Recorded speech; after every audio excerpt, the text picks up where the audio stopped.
Welcome to Sports Talk with Steve Jones, the daily talk show with the voice of Penn State football and men's basketball.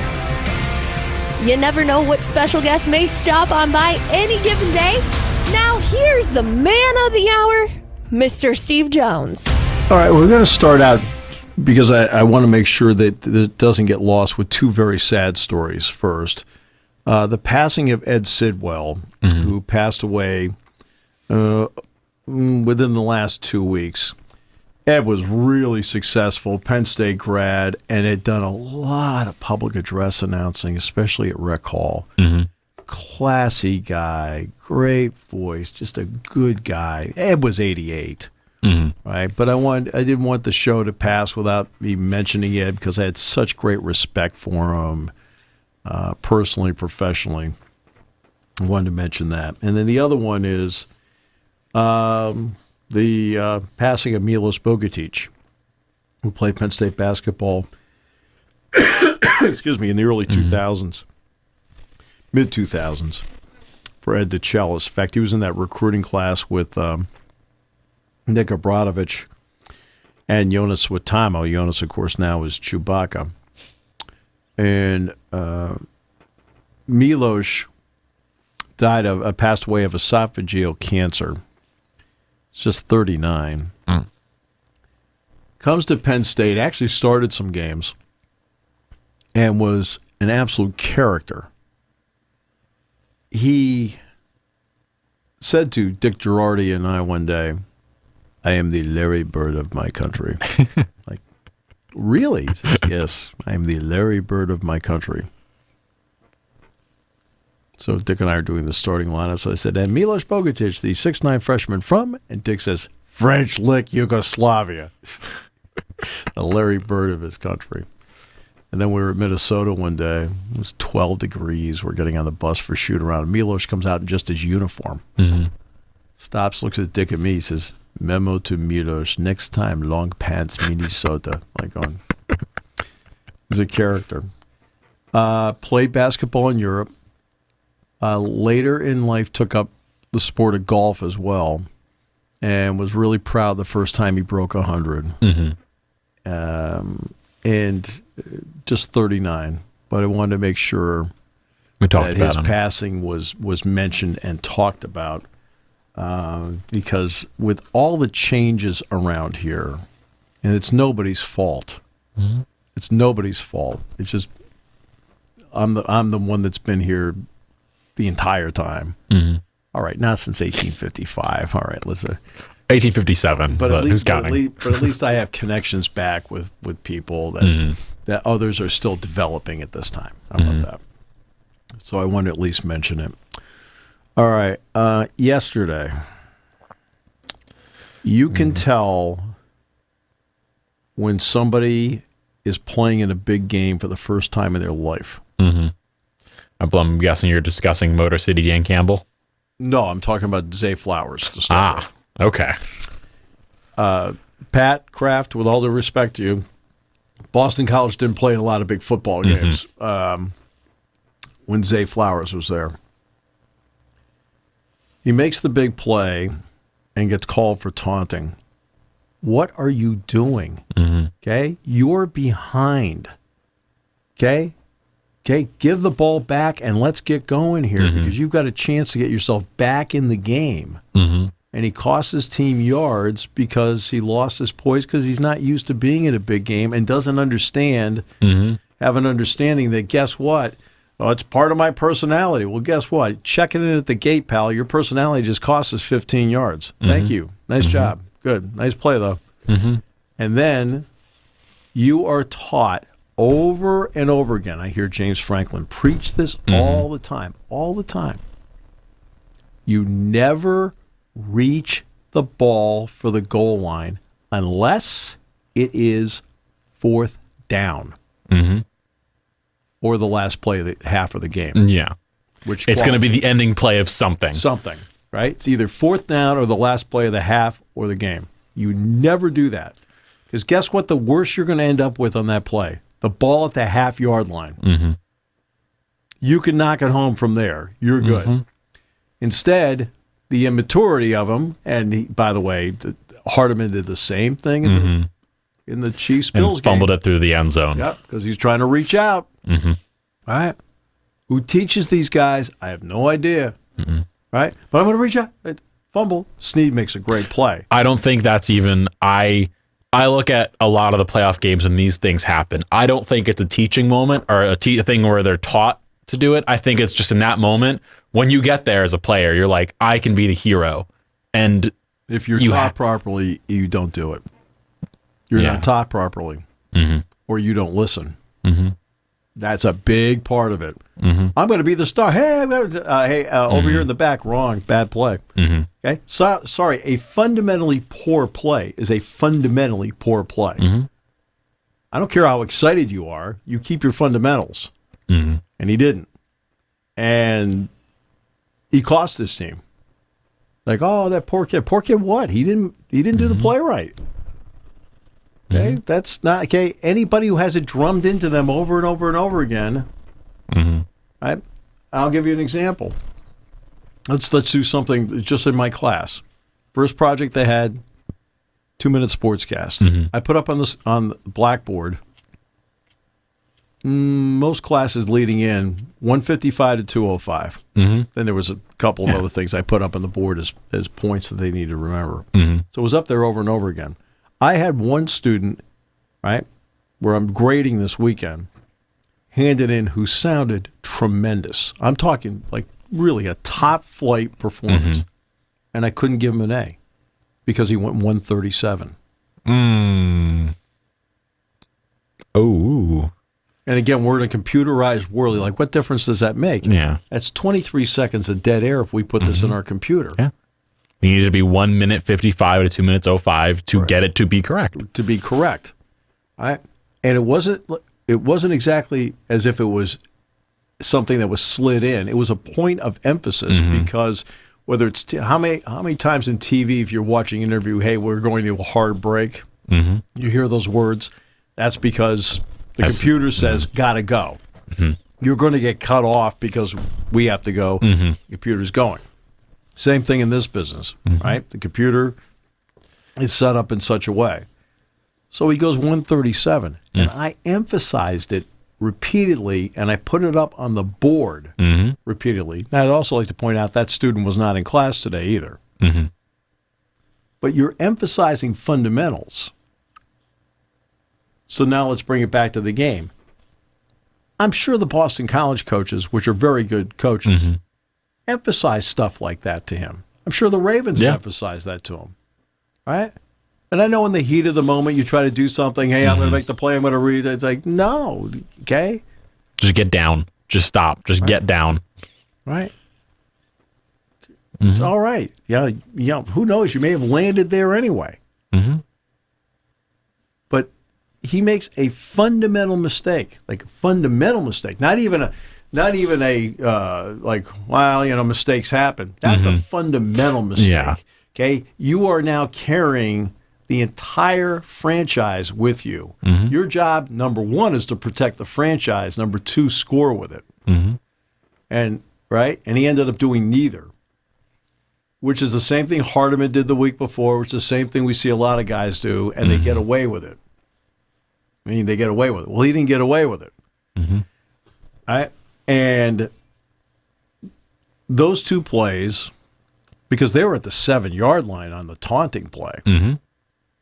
Like, what are you doing? Okay? I know that you're in an atmosphere you have never in your life been in, where the stakes have never been this high, where every play you make or don't make means something. And he lost it on that play. And then Baltimore, right, comes out after the 2-minute warning. Okay? Knowing they have to get a stop. And what's the first thing they do? They have 12 men in the field. How do you have 12 men in the field after a prolonged timeout? Don't know. Right? Then Roquan Smith is called for a personal foul. Doing what? Hey, I mean, you want to talk about at a moment where the repeated loss of poise by Flowers on his play, Smith on his play, and the coaching staff on the 12 men on the field. I don't think somebody inadvertently just walked out there and said, I think I'll start playing. And who's up top, especially when you're in a timeout, isn't sitting there going, hey, man, we got 12 people out there. You got 1,000 coaches on these NFL teams now. Meanwhile, the Chiefs play good, solid, fundamental football. 3 turnovers by Baltimore in the game. Another big game where Lamar Jackson is okay to good, not great, to be fair. I mean, sorry, that's just being, that's called being fair here, okay? There's no sacred, like, whatever here, okay? He was 20 for 37 passing, and that is where I want to... And kept wanting to go deep, Just, okay, just take what they give you, okay? Especially a team that is not giving up 30 points in the game all season. And that's what I want to talk about, the idea that he kept going deep all game, and it felt like there was almost an emphasis on we have to pass the ball, because the first drive of the game, I believe, Gus Edwards had a 15-yard run. He had 3 total carries the entire game. They're running back. 3. That's it. They combined 16 carries. Why did they not run the ball? Why was that? It wasn't like you were in a shootout. It was 17-10 at the end of the day.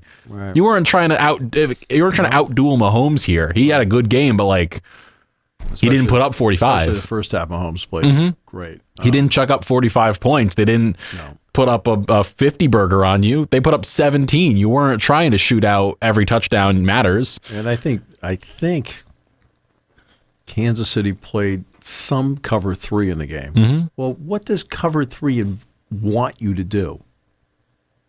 Cover 3 wants you to throw deep. Okay, it's luring you into it and going, yep, okay, perfect. Right? That's what it. Okay, and they took the bait. Okay, he took the bait. Spagnuolo ran rings around Baltimore. Just rings around. Yeah, you have to have the personnel to do it too. I always love when and the coordinator did all this. You have to have the personnel to then make the schemes pay off. You got to have the Chris Joneses of the world be there. Chris Jones. You got to have. Karlaftis is good. Karlaftis out of Purdue, right? Snead's tremendous. McDuffie's really good. Okay, he's got the personnel to sit back, and you can be the mad scientist when you when you have the tools in the lab that make you sit there and go, wow, look, we can do this. And they do. But again, 3 turnovers. You get crushed by it. And what did Kansas City not do? Did not drop the ball. Travis Kelce was targeted 11 times in that game yesterday. He caught all 11. At the end, when they needed to make a play just to put the game away, he throws one to Valdez-Scantling. Now, during the course of the regular season, how hit or miss was Valdez-Scantling? It was up and down. And yet in the last 2 games, he has no drops. Wow. What a difference that makes along the way as to the efficiency of what an offense can be. And now they're back in the Super Bowl. Let me make one quick comment about Taylor Swift. Well, no, in all seriousness. Too big a deal is being made by critics of her being shown on TV. You act as if she's got a big sign and is waving a flag. I'm over here, I'm over here, I'm over here. Okay, everybody knows where the player's box is. Everybody knows where the owner's box is. Because before the game, all the TV people, where's the owner's box? Why is it every single time we see Robert and Jonathan Kraft? Why is it every game that we watch we see Jeffrey Lurie? Why do we always see Jerry Jones? Okay, a couple reasons. Number one, they're all on the TV committee. So let's not be naive here. But they know before the game where they are. It's the same thing with her, and she's not inviting it. She even, during the broadcast, she was on, there was a Grammys ad, and they had her on screen, and it was being read, and she mouthed, take me off the screen. She doesn't want to be on the screen, but she's also making the NFL, apparently, per statistics, $330 million across the board from her being at games. No question. It's crazy. There's no question. And she's had an impact with young people that are watching the game, which is that 18 to 34 market, which every single business is cultivating, because 18 to 34, you need to cultivate them now in any business because they become the 25 to 54s that are paying money. Okay? That's why it's so important to cultivate. Well, she does that, right? But she is not out there with a flare, shooting off the flare gun, screaming, I'm over here, take a picture of me. The networks choose to do it. The NFL chooses to do it. And I can't tell you anything she sings. I seriously, I can't. Yeah. So this is not one of those, I've never, would I go to a concert? I have no idea. I don't go to concerts much anyway. Right? So that doesn't matter. I see people getting upset over nothing. Right? She's not over there inviting. Does she need the publicity? Right? She just gave $100,000 bonuses to truck drivers because she could. Right? So she made a ton of money on her tour. And she's still got an international tour. She's going on it this week. Well, she's going to Tokyo, and I think the thought is she can make it from Tokyo to Las Vegas. That's fine. But she has nothing to do with this because she's not out there trying to self-promote herself. I would have criticism of the self-promotion part of like, it's a football game. What's this? They'll look at me thing. That's not what she's doing. They're finding her. Okay? That's fine. People can date whomever they want. That's fine. Okay? But don't criticize her for being there and rooting for her boyfriend. Yeah. Right? The networks are the ones that choose to, like, there she is, there she is. She's not over there screaming to the whole world, here I am. Right? So, again, when Travis Kelce goes up on the stage yesterday, what was she doing? Was she up on stage with him? No, she was standing off to the side like quote, you're supposed to.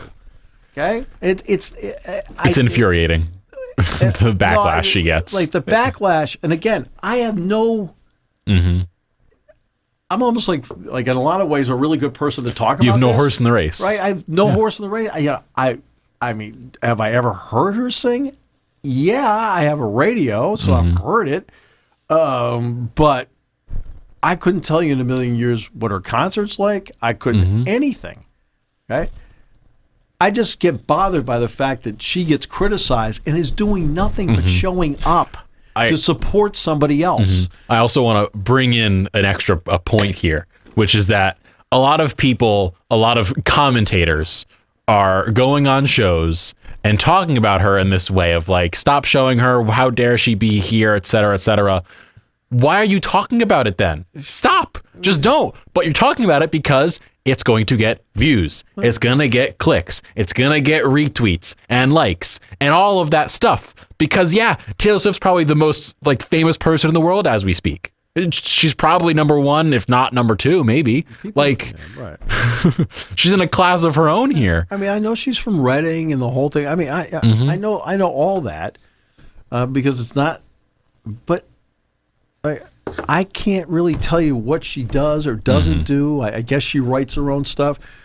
That's great. She's carved out an outstanding professional life that's in public. Right?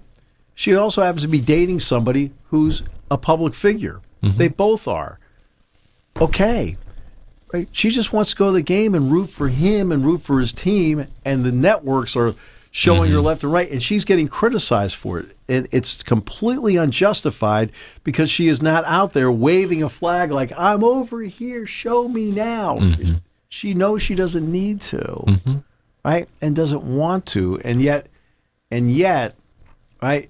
She's the one that gets criticized. Oh, great. She's going to be at the Super Bowl. That's fine. She's supporting her boyfriend. Let her go. Do you want to know how many other people are going to be there too? That's fine. People are people. Now, part of it is I've been around enough famous people in my lifetime. I've been fortunate in that regard. But they're people.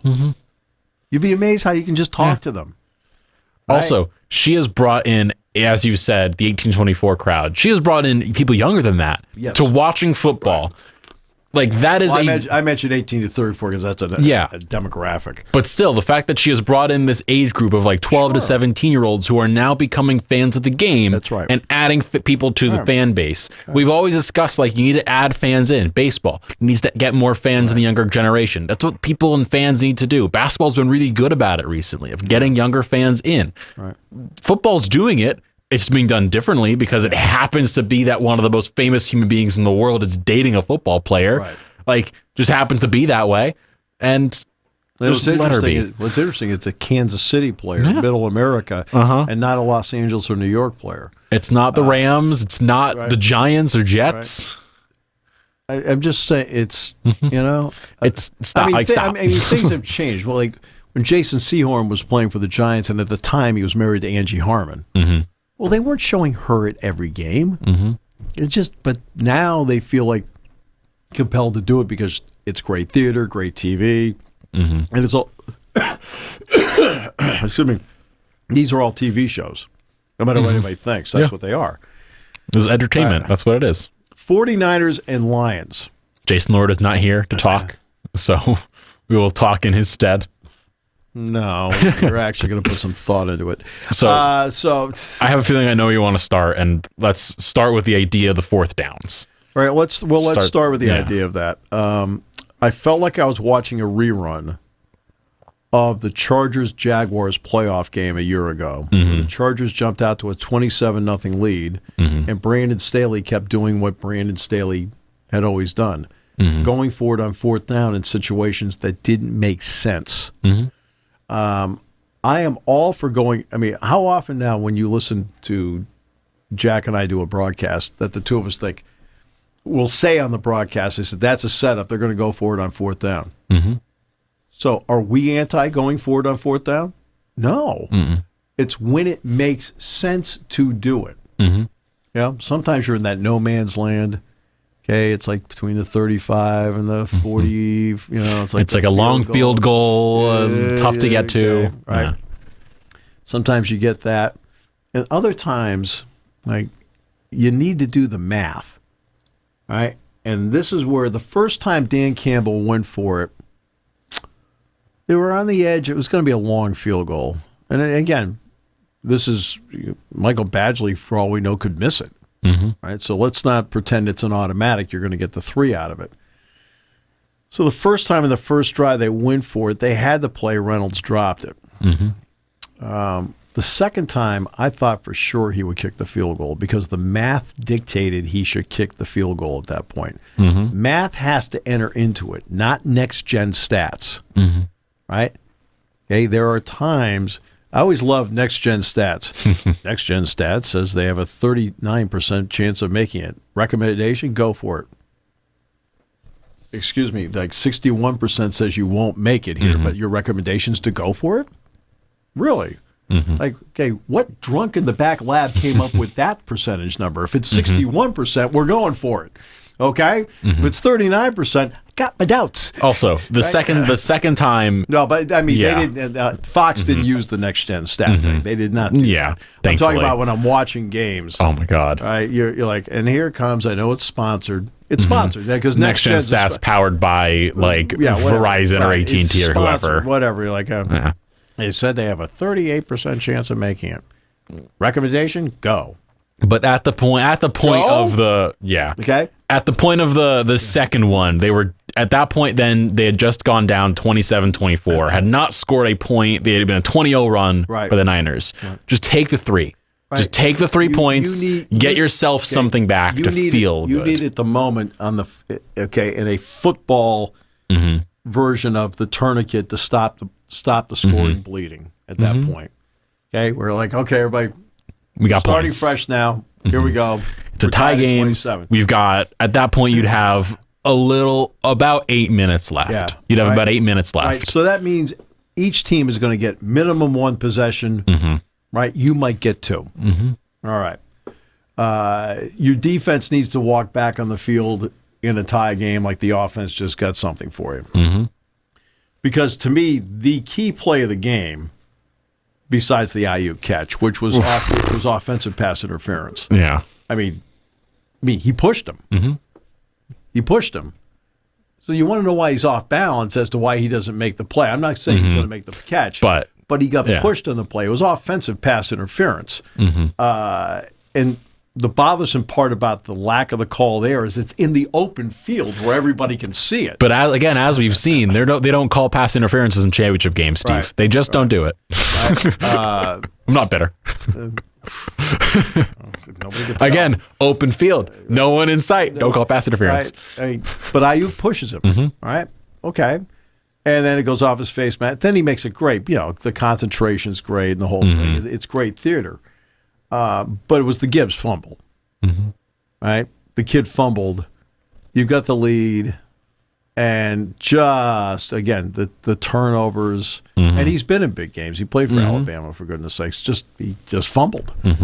Simple as that. He didn't make the handoff was not smooth. He really was kind of juggling it going into the line, didn't secure it, and he fumbles on the play. Armstead recovered, and that to me was the turning point of the game right there. When Detroit ran the flea flicker, Jair Brown made a great play. That's why he's been so good for them.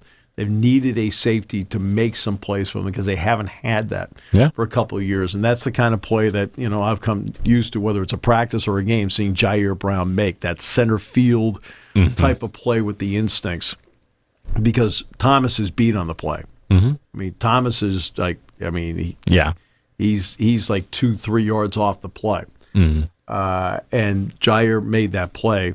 And it was a decently set up flea flicker. You could just tell when Goff held the ball a little bit longer that he hadn't quite broke free yet. You could just tell, because normally you get down like, oh, okay, good, you're salivating, you can't wait to throw the ball downfield. He waited. So they made all the mistakes on. The fumble was huge. I think it was the biggest single mistake Detroit made. Because at that point, if you go down, you get a field goal, you're up 10 all of a sudden again. You're back to like, okay, we stopped the bleeding. They got 17, but we're back up 2 scores. And you also, if you get a couple of first downs, have eaten up some clock, and and now you can pin them and change whatever. Get your defense off the field. Instead, you hand them the ball at the 20, 25-yard line, and like now they're point blank. Yeah. The crowd's going crazy. So the fumble was, to me, the single biggest play, followed by the second 4th down decision where it set back, not now. It was because it was 4th and 3. Yeah. Right? And no, this isn't not now. Take the 3. You need to do something here just to steady the ship. Right? Not everything is a home run. From that point. I mean, my goodness, at the end of the first half, I almost gave him credit for going for 3 at the end of the first half, for goodness sakes, because he was tempted to go for it on 4th down. Hey, back off. You got to know what the old, we always talk about cards. The running joke is Dan Campbell is the kind of guy that's 20 and says, hit me. Right? Yeah. That's the joke. Well, there's another saying to it, know when to hold them, know when to fold them. Kenny Rogers. Right? Know when to hold them, know when to fold them. That was a certain point where you looked over and said, okay, we take the 3 here. Let's steady the ship. We'll start anew. Hey, and you know what? Maybe in the next drive there may be a spot I will go for it on 4th down. Okay, that's fine. But that was one of those where just take the gimme. I mean, we always talk about a lot of times, take what you're given. And again, Badgley could have missed the field goal. 49ers could have blocked it, could have been wide right, left, whatever. One got to be short, right? Okay, so he could have missed it, right? Which is also a devastating blow. But he hasn't been missing either. I mean, he hit 2 field goals in the game, and they both were right down the middle. I'd also bet more on him making it as opposed to Moody making it. Right. And that's this trend of everybody going for it, which is so universally applauded by so many. Again, in our broadcasts, how often do you hear Jack and I say, we think they're going to go for it? Because we think they're going to go for it. Yeah. And the 3rd down play will set it up. And if the 3rd down play is a dud, and that was the problem on both the 3rd down plays by Detroit. All 3 of their 3rd down plays, he went for it on 4th down, 3 times in the second half? All 3 3rd down plays were duds. They didn't set up a workable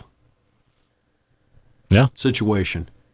And then trying to run the ball at the goal line when they had all 3 timeouts, you can't do that either because that was the big concern. Okay, what are the unintended consequences? The unintended consequences, we don't make it. Now we have to use a timeout. Now we can't stop the clock after an onside kick.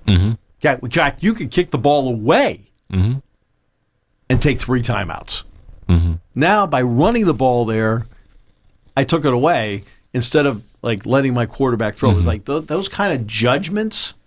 Okay, those were big game judgments where you could tell those guys were in a big game for the first time. Okay? It is like the baseball manager that had a formula all season. You pitch the 7th, you pitch the 8th, you pitch the 9th. And then all of a sudden... And the guy in the 8th inning is struggling.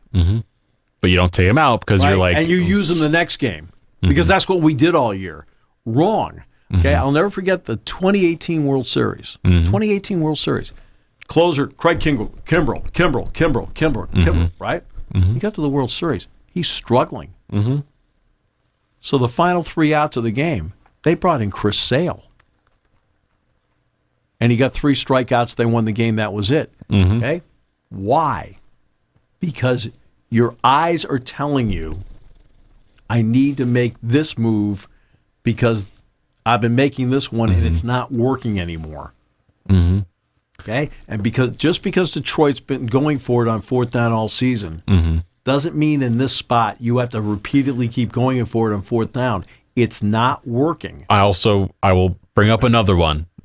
You said baseball, we'll go baseball. 2020 World Series Game 6. Yep. All year. Blake Snell. Cash has the decision of, I'm not letting him go against a guy a 3rd time. Yep. I'm not doing it. Yep. Blake Snell is red hot Game 6. Yep. But he's about to face Mookie Betts for the 3rd time, and he says, I'm pulling him. And Snell's like, dude, I am steaming right now. I am on fire. And you are pulling me? There's a reason why you can't hit me. Yeah. Because tonight I'm good. Yeah. Like, if Snell was doing okay, whatever, pull him. Great. Oh, he is dealing. If he were fighting his way through innings and leading 2 on here, runner on 3rd there, 2 on there, whatever, he's leaving nobody on base. They he is your soon-to-be named Cy Young winning pitcher. Yep. And you say, let's pull him. No. You ride with the whatever's doing. If it ain't broke, don't fix it. You have to be able to manage or coach in the moment. Your eyes have to be as important as the stat sheet. Okay? Yeah. Where they give you the thing like, do I go for 2? What do they say about going on 4th down? What do they say about pulling the pitcher 3rd time through? Okay? My eyes are telling me something different here. My eyes are telling me that, you know what? Let's just keep riding this horse for a little while longer. Let's ride. Okay? Guess what? Okay, we need to stop what's going on here. Send the field goal unit out. Let's tie the game up and let's start fresh with 8 minutes to go, and then we'll see how the game rides. Do you know why? This is an interesting point that was brought up by George Kittle after the game. He was talking to media and he said, people that don't think momentum is a thing, you're wrong. Because I agree with him. Momentum is a very big part of sports. We've seen it. Sitting in that in the booth all the time. You can always feel when it's changing. As soon as one thing happens, we've especially seen it during this basketball season with Penn State basketball against Purdue. They up 10-8, feel really good. And then all of a sudden one thing happens. Avalanche. And then a second thing, and then it's an avalanche. And that's what happened with Detroit. Was one thing went wrong, and then the next happened. And then you don't get anywhere. And then they score again. And then you fumble. And then it's like, oh, we got to go for it now because we got to get back in the game. Right. It's like, no, you're in the game already. Just take a breath. But the problem is, like, certain people are like, momentum doesn't matter. No, it does. Because momentum is your mindset. If you're Nick Bosa on the defense, you're like, I can go through anyone right now because we're playing red hot on defense and they can't do anything. Yeah. I'm going to go and sack him 3 straight times if I have to, and I know I can. And if you're the O-lineman if you're Penei Sewell, you're like, I'm not feeling great about this because all of this is going on, and now you're in your head, and momentum completely has swung the game. See, there's more pressure, and the pressure kept mounting because everybody knew Detroit was going to struggle stopping San Francisco. the fact that they got through the first half for the most part relatively unscathed, that was great. But you felt like you were biding time. Yeah, you were waiting for the wheels to fall off. You caught a break on the first drive because they only got 3 out of it, but you could see they were crisper, sharper. And then the fumble was the killer. I mean, there's no question. I mean, for Detroit. But what happens is that the worst thing that you can do when playing or coaching is panic. And I felt like Dan Campbell in those moments just a little bit panicked a little bit. Okay? Instead of 4th and 1 or 4th and 1.5 yards, you're 4th and 3. You're kind of like you're too far. You're a little too far at that point. Take the points. It's okay. Okay, you went as far as you could on this drive. All right. Well, we did that all year. Well, okay, all year is not today. Okay, all year is not, you're not playing, with all due respect, the Chicago Bears. Okay, you're playing the San Francisco 49ers. You're playing the best team in football. In their park, okay, in their stadium. I'm not saying you have to be conservative. There are moments where you're going to sit there and go, you know what, let's roll it. Here we go. Right? And then there are other moments you say, you know what, based on the situation, how it's playing out, okay, let's get the 3 here. Okay? There'll be another point in the game. We'll roll it if need be. Right now, let's just steady the ship. Okay? All right? If he doesn't make it, doesn't make it. Then it gets worse. But again, I felt like Detroit and Campbell in particular panicked just a little bit. Right? And and I realize that's how they've done things all season long. But just because you've done it all season long doesn't mean in the moment you can't sit back and say, you know what? Okay, I'm here. Okay, we can't act as if we're so desperate we need to take the lead on this drive either. Okay, we're at 4th and 3. We're kind of in a spot. Yeah, and we're playing right. What, one play is going to flip the switch for us? No. All right, and I've got guys dropping the ball. Okay, I mean, they've got guys now dropping the ball. I mean, Campbell had a couple of big drops in the game, including one on 4th down. Laporta got belted on another one over the middle, dropped the ball. Okay, so now I've got some issues where, you know what, we're taking on water here. All right, and I felt like he didn't use his football mind; he used his panic mind. And that's how I viewed it. Yeah. I mean, he wouldn't tell you; he'd tell me to stick it. He'd tell you he's going to bite your kneecap off for saying things like that. But I want to just on that. I have seen a lot of people, more than I would like to, on social media saying Dan Campbell's not a great coach. Dan Campbell, like, he shouldn't. Well, let me get there real quick. So he shouldn't be there. And I've seen even certain people and certain commentators saying they should find a better coach than him. What I will say to that is none of the people saying that are from Detroit or are Detroit fans, because they're like, look, we are never here. Like, we made it to the championship game. It's the first time in, like, my lifetime they've been there. First time we've been there in, like, forever.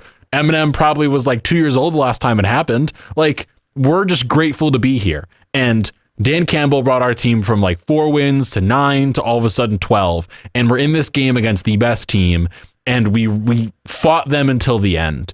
And even if we lost, we didn't give up and all these things. And these commentators from other sports or other fandoms are saying, get rid of him. The Lions are like, no. And that's why I'm riding with them, because they're like, we shouldn't be here anyway. The fact that we're here is great. And this team is young. And they could draft a quarterback and get Jared Goff out of there and get someone else in instead. And Jahmyr Gibbs is a rookie, but he is gosh darn amazing. People said he shouldn't have been drafted 12th, whatever.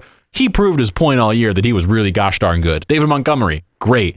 Jameis Williams was out half the year for the gambling stuff, then came back and was okay, but give him time and he'll get better. Monra St. Brown, amazing. Terrific Laporta, player. Probably one of the rookies of the year. Really good. Like, Aiden Hudson, his defense, great. Penei Sewell, awesome. Like, this team is getting better. And of course, they have some guys who are older. Every team does. No team in the NFL is completely young. Sure. But like, they're on the rise.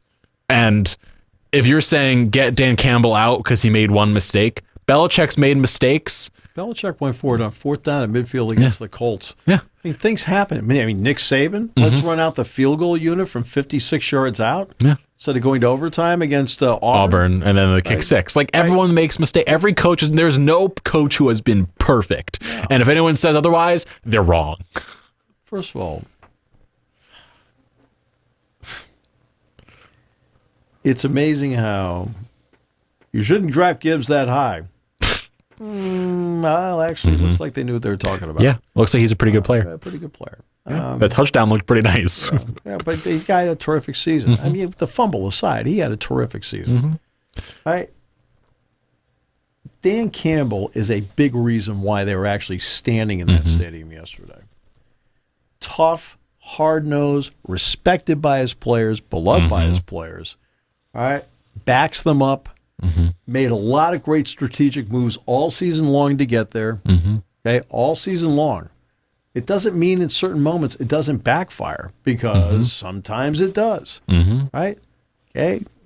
Who was the coach in Super Bowl III that lost? Don Shula.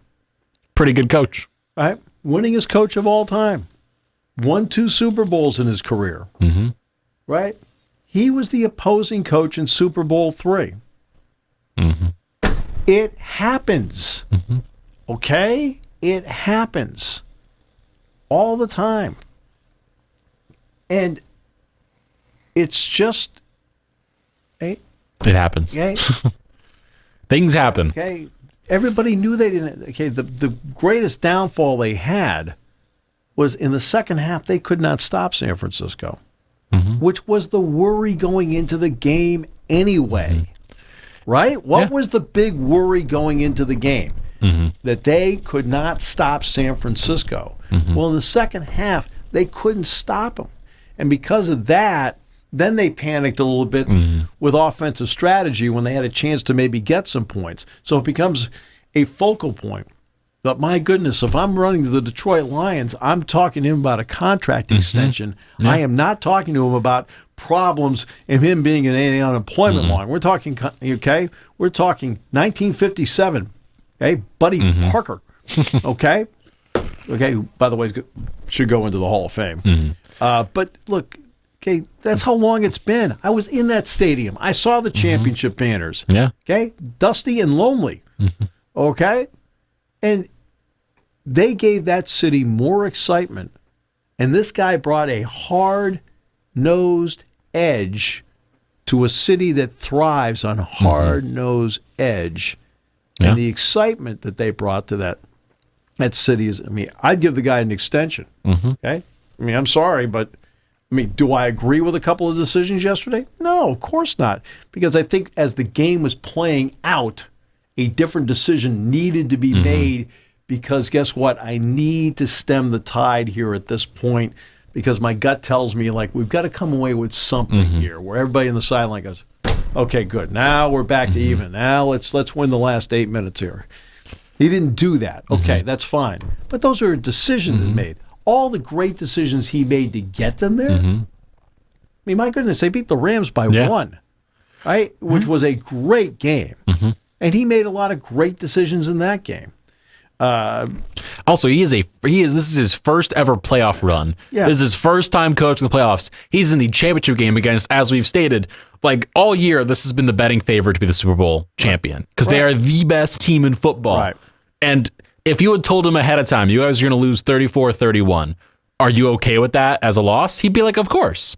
Because they lost by 3 to the best team in football in their place. And they had to go until the end of the game. It wasn't like a complete blowout. Like, this was a hard-fought game that they lost. And I'm guessing everyone in that building is heartbroken, but they can accept it, and they're okay with it. They'll accept it to a point. To a point. But the fact that, like, they could at least accept it a little bit is something. So yeah, and I agree with all that. I mean, we can sit here and we can talk about decisions made, but you don't get there. It's just like the teams that, like, don't win Super Bowls, for example. Well, the Vikings can't win a big game because they're 0-4 in Super Bowls. Over here in the back, how many big games did they win to get there? Okay, they couldn't win that game, But they won other games to get there. They won NFC championship games or an NFL championship. The first one was an NFL title. Yeah. Right? Okay? How many big games you get? That's why the generalization thing, you're like, right?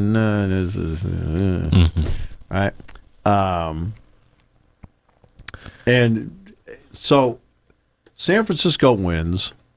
Oh, here's another one of my favorite little pet peeve thing. He keeps using his legs. Like when they talk about quarterbacks running, it's okay. You can say that he ran. Okay, you don't have to go with the crutch. He used his legs so well, Steve. Yes. So well. And that's what Brock Purdy did yesterday. Is Brock Purdy is not a guy that tucks and runs very often. Not only did he tuck and run, what didn't he do when he ran? He just, I don't know. He never slid. He dove. Every single time he fought. He was going forward. He did not slide on those plays. Did not get out of bounds. I mean, he was trying. He was fighting for yardage out there. Other players see that. May not be the smartest move, but other players see that. They sit there and go, "Wow." Yeah. Quarterbacks playing with. Every once in a while, Drew does that. Drew kind of does that like sideward slide. Like, okay. I was talking to the Ole Miss people about that, about what he does. They said, yeah, we noticed that on tape. I said, yeah. I said, he doesn't really want to slide, but he wants to do it in such a way where he's still gaining something. Yeah. Like, okay. So he'll be out of his game in a couple of years. It's different. But that is, that's what he did. Yeah. In that game. And you're going to have 3 Penn Staters, Jair Brown, Kevin Givens, 49ers, Altoona's own Kevin Givens, by the way, and Donovan Smith for Kansas City. Every Super Bowl's had somebody from Penn State in. And it will continue 3 more to. this time around. And Brett Veach from Mount Carmel is the general manager of the Kansas City Chiefs. So not half bad. That localizes the Super Bowl. Basketball on Saturday night. I was going to say, I wanted to talk about this weird game. Okay, so let's use a football analogy to really come to the conclusion Dick Girardi and I have made about Penn State's defense. When I was talking with Paul Keels of Ohio State before the game last Saturday, he said, Steve, what's the deal with the defense? I said, Paul, the first 64 feet, they're as good as any team in the country. The last 30 feet, they struggle. They are the equivalent, and let's use a Philadelphia Eagles analogy. They are the equivalent of the defense that is phenomenal when you're getting a boatload of sacks. Right? And in basketball, sacks would be disruptions, steals, deflections. Basically like Ace Baldwin. Right. The entirety of his being. Right. Ace Baldwin or Kanye to a certain point. Zach Hicks made a steal and a run out. Puff had some good like. Right. Yeah. And things like that. The problem is that when you're not getting sacks and have to rely on your back seven, and Detroit's a good example. When Aiden Hutchinson's getting sacks, that defense looks terrific. When he's not, and others aren't, the back seven for the Lions, vulnerable. Eagles, back seven, extremely vulnerable. In the Super Bowl against Kansas City, what didn't they do to Patrick Mahomes? They didn't sack him. Okay? And they got torched. Yeah. And that was the problem. Right now for Penn State basketball, they get that 15-0 run. They're getting deflections, steals, disruptions, right? That first 64 feet was like, oh, my God. In the second half, they weren't getting steals, deflections, disruptions. There was a period of time where Minnesota went, I think, 10 minutes and turned it over one time. Right?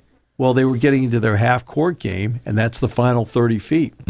And Penn State has a series of players that are not particularly great one-on-one defenders. Right?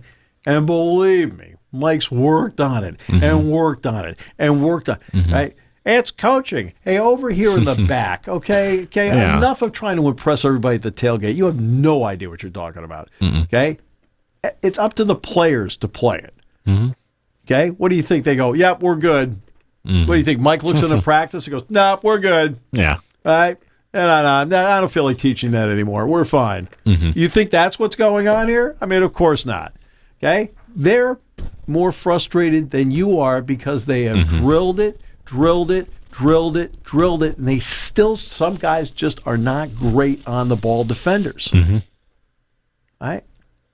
And every once in a while you get somebody that is, and they're out there with somebody that isn't, and then they try to help out because they aren't, and then because of that they leave their guy. It becomes a domino effect. Yeah, and like I'm just looking at just the pure numbers of it in terms of the game time in minutes. Yeah. How long are games, Steve? How long are these games? Like real time? In terms of minutes in total of a game. 40? Guess who didn't sit at all during this game? Ace Baldwin.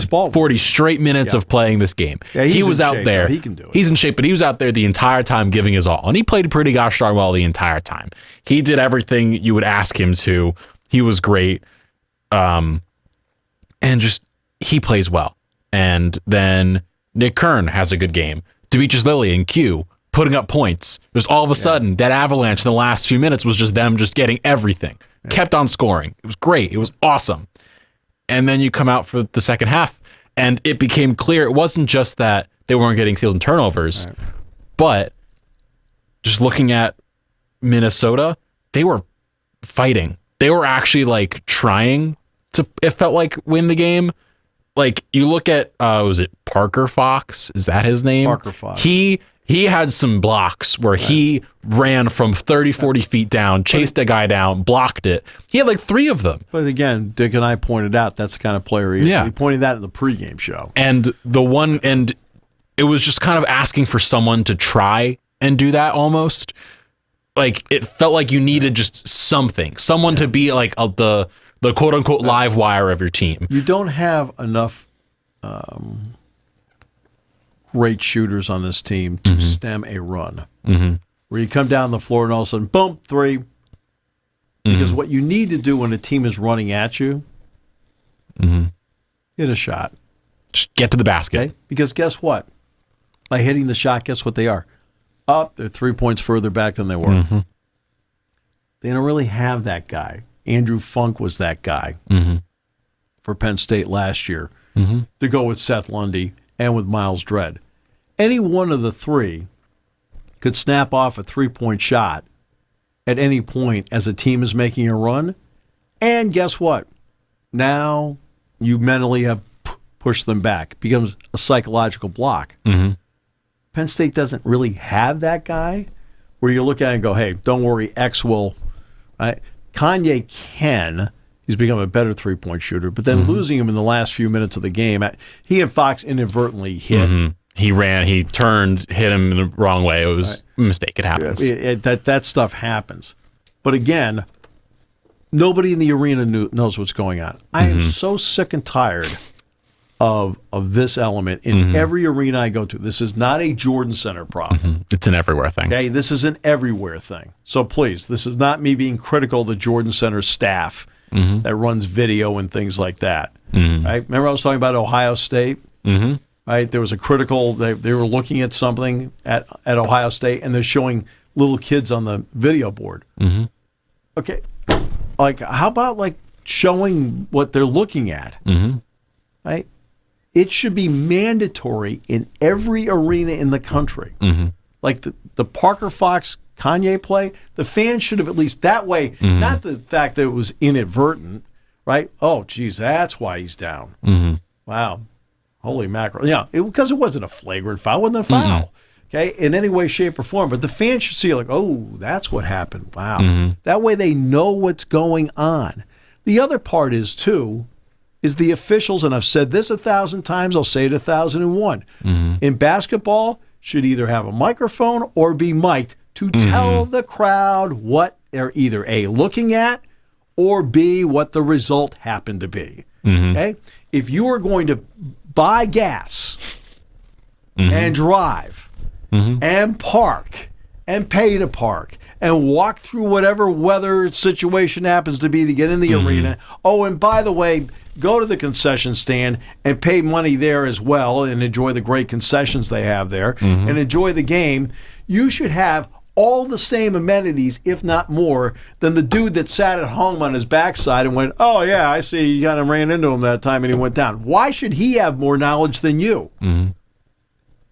Does anybody understand out there in college basketball and to a point in college football that you need to make the arena or stadium experience better than the person sitting at home? This is everywhere. This is not a Penn State thing at all. It is an everywhere thing. Okay? You need to be the people who make the effort should get the amenities, not the person who doesn't make the effort. Why should they be getting, right? Like I said, the Ohio State thing, they're showing little kids on the video board. Because show it.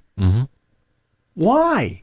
Because these people pay. They want to know what's going on. Everybody's kept in the dark. Oh, and by the way, when they're done talking, the officials are now talking about this. They go over, they tell the TV people.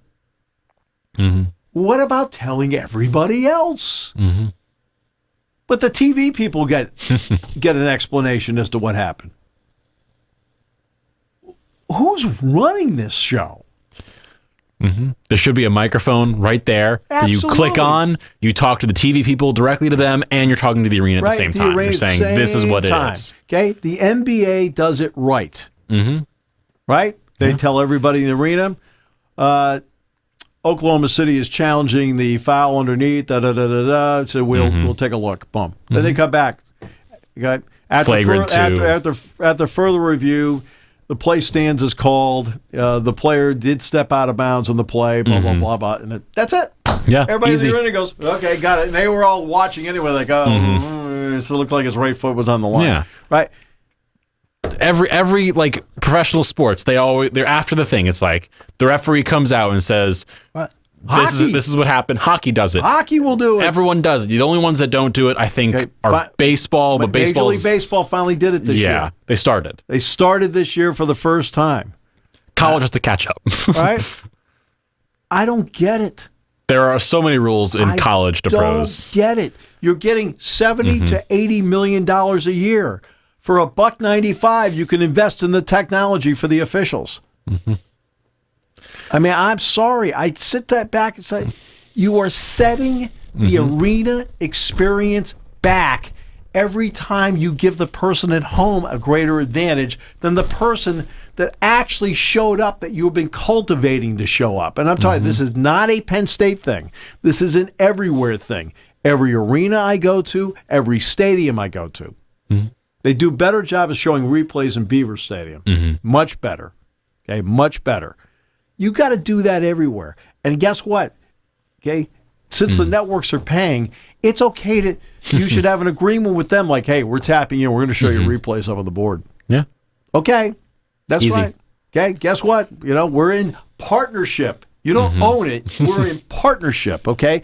We gave you the rights, right? And as part of that, okay, we get the right to show your footage in the stadium, okay? Because we gave you the rights to broadcast our footage.